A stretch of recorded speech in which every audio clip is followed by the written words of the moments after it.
പാർലമെന്റിൽ ഭരണഘടനാ ഭേദഗതി ബില്ലിന്റെ പരാജയത്തിൽ രാജ്യവ്യാപക പ്രതിഷേധം ആരംഭിച്ചിട്ടുണ്ട്. ബിജെപി മഹിളാ മോർച്ച കാൺപൂരിൽ പ്രതിഷേധിച്ചു.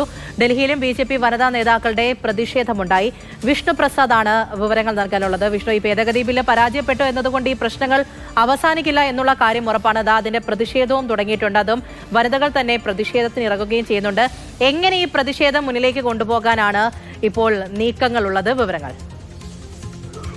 പൂജ, ഇന്നലെ പാർലമെന്റിൽ ഈ ബില്ല് പരാജയപ്പെട്ട അടുത്ത നിമിഷം മുതൽ തന്നെ വലിയ രീതിയിലുള്ള പ്രതിഷേധമാണ് ബിജെപിയുടെ ഭാഗത്തു നിന്നുണ്ടായത്. അതിനുശേഷം ബിജെപി ഒരു തീരുമാനത്തിലെത്തിയിരുന്നു. അതായത് രാജ്യത്തെ എല്ലാ സ്ഥലങ്ങളിലും കോൺഗ്രസ് വനിതാ സംവരണത്തിനെതിരാണ് എന്ന മുദ്രാവാക്യം ഉയർത്തിക്കൊണ്ട് അല്ലെങ്കിൽ ആ സന്ദേശം നൽകിക്കൊണ്ട് രാജ്യവ്യാപകമായി പ്രതിഷേധം സംഘടിപ്പിക്കുക, സംസ്ഥാന തലങ്ങളിൽ പ്രതിഷേധം സംഘടിപ്പിക്കുക, ജില്ലാ ആസ്ഥാനത്ത് പ്രതിഷേധം സംഘടിപ്പിക്കുക തുടങ്ങിയ നീക്കങ്ങളെല്ലാം തന്നെ ബിജെപി ആരംഭിച്ചിരുന്നു. ഇത് കൂടാതെ സമൂഹ മാധ്യമങ്ങളിൽ ഉൾപ്പെടെ വലിയ രീതിയിൽ ക്യാമ്പയിൻ നടത്താനും ബിജെപി ആഹ്വാനം ചെയ്തിരുന്നു. ഇതിന്റെ ഭാഗമായാണ് ഇപ്പോൾ പ്രതിഷേധങ്ങൾ രാജ്യത്തിന്റെ പല ഭാഗങ്ങളിലായി തുടങ്ങുന്നത്. ഇന്ന് ഡൽഹിയിൽ നടന്ന പ്രതിഷേധത്തിൽ മുഖ്യമന്ത്രി രേഖ ഗുപ്ത തന്നെ നേരിട്ട് ആ സമരത്തിൽ പങ്കെടുക്കുന്ന ഒരു സാഹചര്യം ഉണ്ടായി. കാൺപൂരിൽ സമാജ്വാദി പാർട്ടി എംപിയുടെ വീടിന് മുൻപിൽ മഹിളാ മോർച്ച പ്രവർത്തകർ പ്രതിഷേധിക്കുന്നുണ്ട്. അങ്ങനെ ഇന്ത്യ മുന്നണിയുമായി ബന്ധമുള്ള അല്ലെങ്കിൽ പ്രതിപക്ഷത്തുള്ള എംപിമാരുടെ വീടുകൾക്ക് മുൻപിലും ഓഫീസുകൾക്ക് മുൻപിലും അതോടൊപ്പം തന്നെ ജില്ലാ കേന്ദ്രങ്ങളിലുമായി പ്രതിഷേധം സംഘടിപ്പിക്കാനാണ് ഇപ്പോൾ ബിജെപിയുടെ തീരുമാനം ഒരു വശത്ത്. മറുവശത്ത് വീണ്ടും സമൂഹ മാധ്യമങ്ങളിലൂടെ